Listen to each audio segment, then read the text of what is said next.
Hi friends, మనము నోములు అనగానే చాలా గాబరా పడిపోతుంటాం కదండి. ఏమేమి పెట్టుకోవాలి, మర్చిపోతాము, మళ్ళీ ఎవరైనా అందివ్వాలి.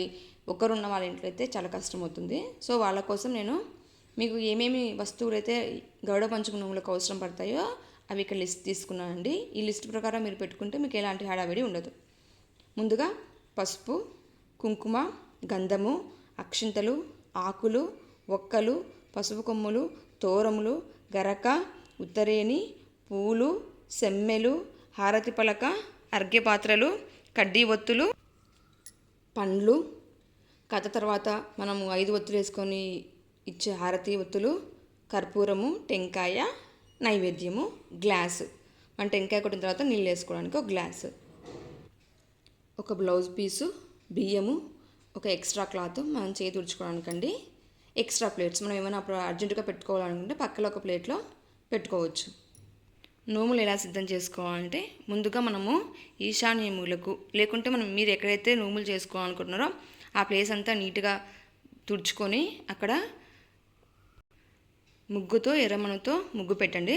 దాని మీద పీట వేసి పీట మీద బియ్యం వేసి బియ్యం పైన జాకెట్ పీస్ పరిచి దానిపైన 2 తమలపాకులు ఉంచి ఒకవైపు ఒకటి ఇంకో వైపు ఒకటి, ఒక దాని మీద గౌరమ్మను ఒక దాని మీద వినాయకుని పెట్టి మీరు పూజించుకోవాలి.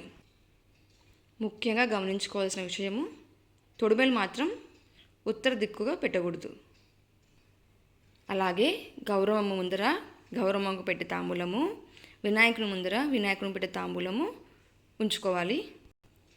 గౌరమ్మకు తాంబూలం పెట్టేటప్పుడు అందులో 5 ఆకులు, 5 ఒక్కలు, 5 పసుపు కొమ్ములు, 5 పేలాల పిండి ఉండలు ఉండేలా చూసుకోవాలి. దక్షిణ మరియు పండ్లు కూడా మనము తాంబూలంలో పెట్టాలి. వినాయకునికి అయితే తాంబూలంలో 3 తమలపాకులు 2 ఒక్కలు పెట్టి మనం పేలపిండి ఉండలు పెట్టవచ్చు వినాయకునికి. అక్కడ వినాయకునికి 5 ఏం అవసరం లేదంటే 2 పెట్టుకున్నా సరిపోతుంది. తర్వాత మనం పూజ మొదలు పెట్టుకొని మనకు పూజా విధానం ఎలా ఉందో అలా చేసుకుంటూ పోవడమే.